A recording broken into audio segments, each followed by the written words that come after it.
Bismillahirrahmanirrahim. Assalamualaikum warahmatullahi wabarakatuh. Alhamdulillahirabbil alamin wassalatu wassalamu ala asrofil anbiya'i wal mursalin wa ala alihi washabihi wa man tabi'ahu bi ihsan ila yaumiddin. Alhamdulillah di sini saya selaku moderator ingin menyampaikan kelompok kami, kelompok 10 akan menyampaikan materi tentang Al-Qur'an dalam perspektif Muhammad Arqon demi memenuhi tugas akhir dalam membuat video kelompok dalam mata kuliah Tafsir Quran Munabarat. Anggota kami yang terdiri dari Fatimah Khairunisa, kemudian Nikma Ustadzah, Mustaqimah, saya sendiri Ummu Mufidah, dan diri Rona Ayuni akan menyampaikan materi. Materi pertama akan disampaikan oleh saudari Nikmah Ustadzah. Waktu dan tempat dipersilakan. Ya, baik. Untuk biografi Muhammad Arqon, Muhammad Arqon merupakan pembaharuan Islam dengan pola pikir neo-modernis terhadap agama Islam. Arqon dilahirkan pada tahun 1928 Masehi, tepatnya tanggal 1 Februari di Tourit Mimoun, Kabilia, Aljazair. Masyarakat tempat Muhammad Arqon dilahirkan mayoritas bercorak pemahaman Sufisme. Dapat dipahami bahwa Muhammad Arqon berasal dari keluarga yang sangat disegani oleh masyarakat, terutama di wilayah tanah kelahirannya. Dengan demikian, semasa kecil Arqon banyak mendapatkan wawasan keislaman dari orang tuanya sendiri yang berhasil mengantarkan Muhammad Arqon menjadi sosok yang memiliki kecerdasan luar biasa dengan model gaya berpikir rasionalis, bukan dogmatis.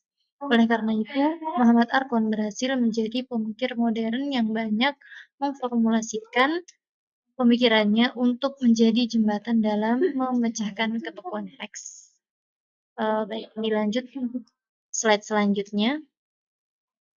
Baik, yang selanjutnya yaitu konsep historitas Al-Quran menurut Muhammad Arqon. Konsep historitas yang diwacanakan oleh Muhammad Arqon terhadap Al-Quran pada hakikatnya adalah sebuah kritik historis pada saat transformasi Al-Quran. Konsep historitas Al-Quran ala Al-Quran memandang proses turunnya Al-Quran harus dikritisi dari dua aspek. Yang pertama yaitu aspek sejarah turunnya Al-Quran dan aspek sejarah kodifikasinya. Karena pada dua aspek tersebut telah terjadi intervensi manusia terhadap wahyu verbal dari dua aspek tersebut, maka konsep historitas Arqon berada pada pemahaman dan tingkat wahyu yang telah ia dikonstruksi menjadi 4 wilayah. Baik, jadi yang pertama, tahap saat Al-Quran masih sebagai wahyu murni atau kalam Allah Subhanahu wa Ta'ala.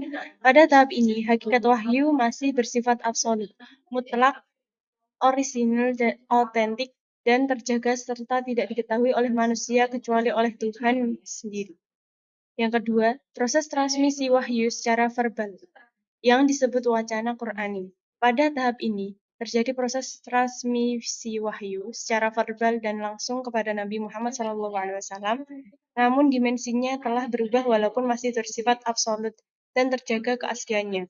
Yang ketiga, transformasi wahyu atau wacana Qur'ani menjadi mushaf atau yang sering disebut Arqon dengan istilah korpus resmi tertutup.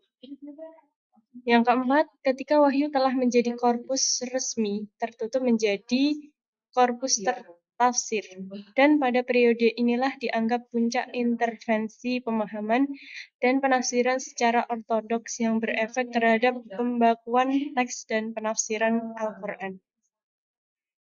Selanjutnya pembacaan Al-Quran menurut Muhammad Arqon secara semiotis terjadi perubahan dari Quran sebagai parol menjadi teks sebagai langue. Menurut Arqon, seharusnya saat ini umat Islam dapat menghayati Al-Quran sebagai parol, meski saat ini ia sudah dalam bentuk teks.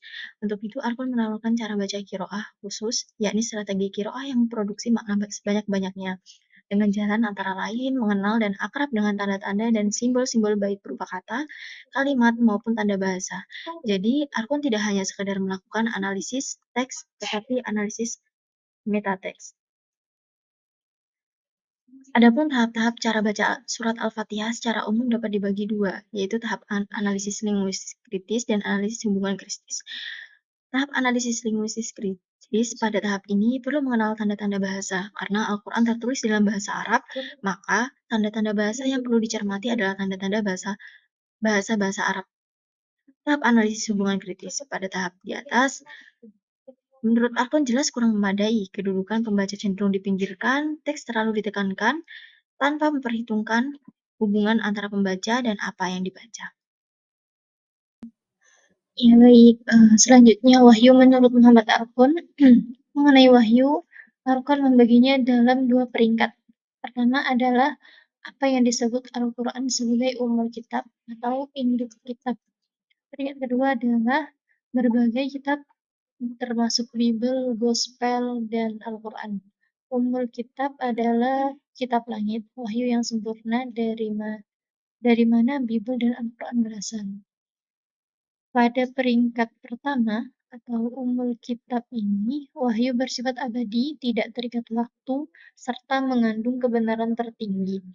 Namun, menurut Arkon, kebenaran absolut ini di luar jangkauan manusia, karena bentuk wahyu yang seperti itu diamankan dalam Lauhul Mahfuz dan tetap berada bersama dengan Tuhan sendiri.